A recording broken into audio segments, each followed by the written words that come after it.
C'est souvent que je fais des petits cadeaux pour les fêtes, pour les anniversaires, comme cette toupie.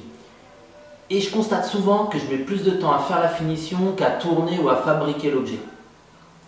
Aujourd'hui, ce que je vous propose, c'est de faire simplement le vide à l'intérieur de ce bout de bois, dans chaque pore du bois, pour que l'huile puisse y pénétrer très facilement.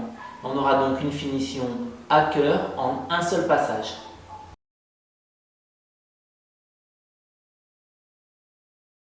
J'ai dans ce récipient un mélange d'huile de lin, d'essence de térébenthine et de sécatif. J'ai installé sur le couvercle un raccord rapide avec un écrou et une rondelle de chaque côté. Ma pompe à vide, je la branche. Je leste avec ce petit fil de fer la toupie pour qu'elle soit bien immergée. Je ferme et je vais brancher la pompe. On voit très bien que petit à petit, les pores du bois se vident de leur air. Je vais patienter le temps qu'il faut. Cette étape, elle n'est pas constructive pour ce qui est de l'imprégnation. Si on y réfléchit bien, l'huile est en dépression. Les pores du bois ne sont pas encore complètement en dépression, ils dégazent, ce qui fait qu'il y a plus de pression dans le bois que sur l'huile. Ce n'est pas du tout bon pour l'imprégnation. Ce qui va être très intéressant, c'est la seconde étape du processus. Quand le bois aura fini de dégazer, chaque pore du bois sera sous vide, pas forcément imprégné, mais quand je vais débrancher la pompe, d'un seul coup, l'huile va se retrouver à la pression atmosphérique.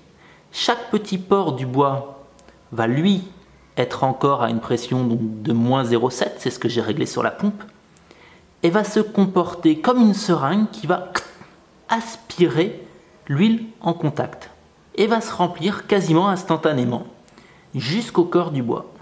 Bon, il n'y a plus de dégagement gazeux, c'est l'heure. Je vais débrancher ici, vous allez voir, ça va faire comme une vague.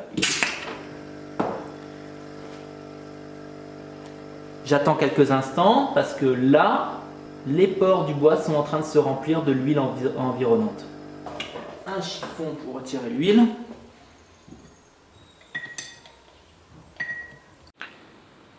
Pour vérifier si ce procédé est un plus, j'ai fait un test à partir de 2 bouts de bois issus d'une même planche, plongés tous les deux 10 minutes dans l'huile de lin. L'un 8 minutes en dépression, 2 minutes d'imprégnation. L'autre les 10 minutes à la pression atmosphérique. Bon, voilà le bilan. Ici, j'ai mon bois imprégné à la pression atmosphérique. Première lamelle.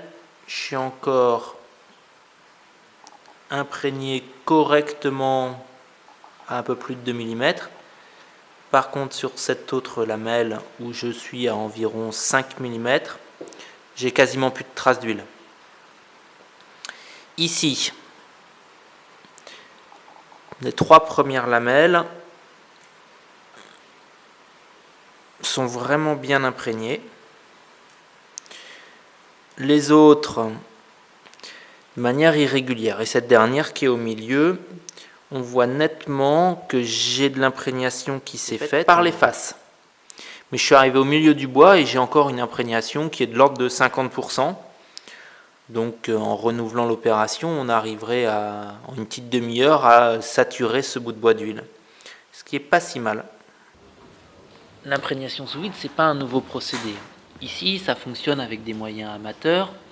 Pour de l'huile, ce n'est pas forcément extrêmement intéressant.